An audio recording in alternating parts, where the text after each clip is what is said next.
Journal Christophe Lamar. Bonjour Christophe. Bonjour Dimitri, bonjour à tous. Elle était dans le collimateur depuis quelques semaines. L'État a donc décidé de fermer la mosquée d'Alonne, lieu de culte situé à la périphérie du Mans dans la Sarthe. Les autorités lui reprochent des prêches qui appellent ouvertement au djihad armé et au terrorisme. Et sur place ce matin, on continue de s'interroger. Mathieu Bock, vous êtes en direct. Oui, les fidèles qui sont arrivés à la mosquée hier, leur tapis sous le bras, sont tombés sur une porte fermée, comme Hilal, un habitué déçu de ne pas pouvoir prier et qui a du mal à croire que sa mosquée puisse abriter des prêches violents. Moi, je suis surpris, je suis peiné. Moi, je pense que c'est totalement exagéré. Après, peut-être qu'il y aura des faits qui vont être prouvés ou qui vont être mis en avant, je ne sais pas. Et puis même s'il y a quelqu'un qui a dit une bêtise, il faut aller voir cette personne-là. Il ne faut pas punir 300 musulmans qui viennent 5 fois par jour faire leur prière ici. Je ne trouve pas ça correct. Mohamed, lui aussi, a rebroussé chemin et a préféré prier dans son appartement, un moindre mal selon lui. On ne fait pas des prêches contre les juifs, contre les autres. L'islam, c'est autre chose. L'islam, c'est la tolérance, c'est la générosité. On ne fait pas des prêches pour mettre les gens les uns contre les autres. C'est pas possible. D'autant plus que nous sommes en République. Il y a des lois, il faut les respecter. S'ils veulent faire un prêche, qu'ils aillent en Arabie Saoudite. Alors, hors micro, un fidèle nous a confié que mardi matin, il a vu les policiers donner des phrases entières de ces prêches violents au directeur de la mosquée, ainsi que les dates et les heures précises auxquelles ces prêches ont été prononcées, afin de justifier leur perquisition. Mathieu Bock en direct d'Alonne, dans la Sarthe. L'islam et la lecture radicale qu'en font certains fidèles, cela nous ramène à l'attentat contre Samuel Paty. Cela fera bientôt 1 an que ce professeur d'histoire a été assassiné. Décapité pour avoir montré les caricatures de Mahomet en classe à l'occasion d'un cours sur la liberté d'expression. La série d'hommages commencera effectivement dès demain dans les collèges et les lycées avec 1 minute de silence. Bien, mais il faut en faire davantage pour Chonu. Le dessinateur bien connu des lecteurs de Ouest France a choisi d'aller à la rencontre des élèves du Calvados pour leur montrer directement des dessins et défendre le droit à la caricature. Mon dessin, il sera de toute façon un dessin hommage. J'ai déjà fait cette Marianne face à la statue de Samuel Paty, on est à Conflans-Sainte-Honorine, qui se mettait un drapeau français sur le visage. Et c'est surtout triste d'être dans un rapport à la commémoration, à l'événement. Et nous, on a commencé dès le mois de mars. On n'a pas attendu qu'on fête ce triste anniversaire. Il faut rentrer dans la longue durée, dans le temps long. Et quand on est en face de jeunes issus de l'immigration, quand vous leur dites qu'Ibrahim et qu'Abraham, c'est la même personne, eh bien là, vous rentrez dans le champ de l'histoire. Donc, il faut ne pas avoir peur de parler du fait religieux. Mais ça, on doit tous être mobilisés. Mais ce ne sera pas 3 jours avant, midi moins le quart, je me réveille, etc. C'est un travail de longue haleine et il faut s'y atteler pour 10 ans, à mon avis. Le dessinateur Chonu, joint par Sandrine Prioul. Europe 1, il est 7h04. Emmanuel Macron enfile le maillot et le short pour la bonne cause aujourd'hui. Le président va disputer une partie de football à Poissy, rencontre organisée cet après-midi par le Variété Club de France dans le cadre de l'opération Piège jaune. Les bénéfices seront reversés à la Fondation des Hôpitaux de Paris. Le chef de l'État s'empare donc de la thématique du sport et sort à nouveau le carnet de chèques. Il est attendu notamment à Tremblay en France. Dès ce matin, il devrait annoncer une série de nouveaux investissements en faveur du sport amateur, Cédric Chasseur.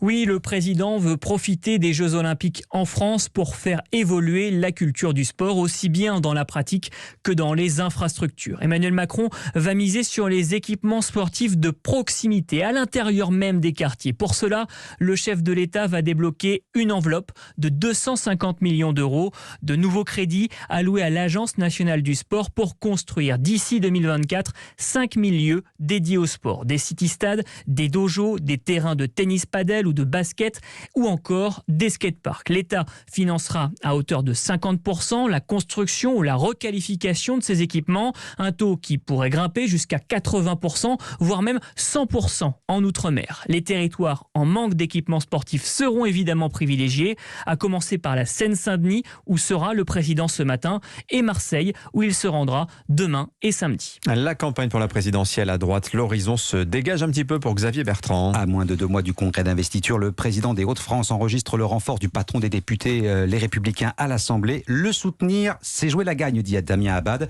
Le parti qui réunit ce matin son comité stratégique, Alexandre Chauveau. Les Républicains sont enfin en ordre de bataille. Oui, c'est la première réunion officielle entre le parti et les équipes des candidats. Tous seront représentés par un de leurs proches. Valérie Pécresse et Michel Barnier ont par exemple nommé leurs directeurs et directrices de campagne, Patrick Stefanini et Marie-Claire Carrerger, 2 anciens chiraciens. À l'ordre du jour, entre autres, la question des débats télévisés. Tous les candidats s'y sont maintenant déclarés favorables et il devrait y en avoir 2, dont un avant le 16 novembre, date limite pour adhérer aux Républicains et pouvoir ainsi voter au Congrès. D'autres questions seront abordées, d'ordre logistique principalement, mais l'important c'est que la photo de famille soit belle, car en réalité tous les candidats traitent directement avec le président du parti, Christian Jacob, le parti qui souhaite rattraper le temps perdu après les querelles sur le mode de désignation du candidat. Il est temps d'enclencher une dynamique, souffle-t-on en interne, afin d'occuper l'espace médiatique et politique délaissé ces dernières semaines. Et de la théorie à la pratique, il n'y a qu'un pas. Xavier Bertrand, Valérie Pécresse et Michel Barnier seront tous les 3 en déplacement ce soir à la rencontre des adhérents LR. Alexandre Chauveau. La hausse actuelle des prix de l'énergie commanderait une accélération de la transition écologique, disent certains, mais dans l'automobile, justement, cela pourrait provoquer un véritable tsunami économique. Les constructeurs anticipent la fin du moteur thermique en 2035, échéance fixée par Bruxelles.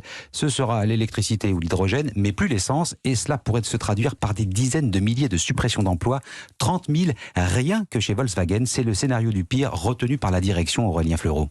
À l'origine du Dieselgate, il y a 6 ans, Volkswagen fait désormais partie des constructeurs qui investissent le plus sur l'électrique, 73 milliards d'euros d'ici 2025, ce qui ne sera pas sans conséquence dans les usines comme à Wolfsburg par exemple. Le constat est factuel, pour fabriquer un moteur thermique, il faut 5 personnes, c'est seulement 3 pour de l'électrique, mais il est encore temps d'anticiper, pas de fatalisme pour Olivier Lefebvre, délégué syndical FO chez Stellantis. On a forcément des pertes d'effectifs, ça rien que sur l'assemblage du véhicule en tant que tel. Donc il y a des nouvelles technologies, il y a les moteurs électriques, les batteries. Il va y avoir un peu d'hybridation et c'est l'occasion de faire voir qu'on a aussi des compétences en France. On voit l'électrification comme une capacité à relocaliser. On sait qu'il va y avoir des métiers, il faut que les salariés soient employables dans ces nouveaux métiers. Le sujet de la formation est crucial, alertent les représentants de la filière automobile. En France, 100 000 emplois seraient menacés d'ici 2035 selon un calcul de l'Observatoire de la métallurgie. Aurélien Fleureau. Allez, prenons un peu d'altitude pour terminer ce journal. La tête dans les étoiles, même après Elon Musk. C'est au tour de Jeff Bezos d'envoyer des touristes en orbite. Voilà, et vous allez entendre William Shatner, monsieur Capitaine Kirk. Dans Star Trek, ça vous dit forcément quelque chose pour ceux qui connaissent toute ma jeunesse. La série, 90 ans quand même, il s'est offert un moment inoubliable, 4 minutes en apesanteur à 100 km d'altitude, c'est-à-dire la frontière de l'espace. It's the most profound experience I can imagine. I'm so filled with emotion about what just happened. Voilà, rempli d'émotions, William Shatner, l'expérience la plus intense de sa vie. 90 ans 90 ans, oui. Ça en fait le plus vieux touriste de l'espace. Exactement. Peut-être même d'ailleurs l'astronaute le plus âgé. Oui, une histoire du tourisme spatial relativement brève pour le moment, mais c'est impressionnant. Il a la forme, ce William Shatner, c'est assez impressionnant. Merci Christophe Lamar, vous revenez tout à l'heure à 8h30.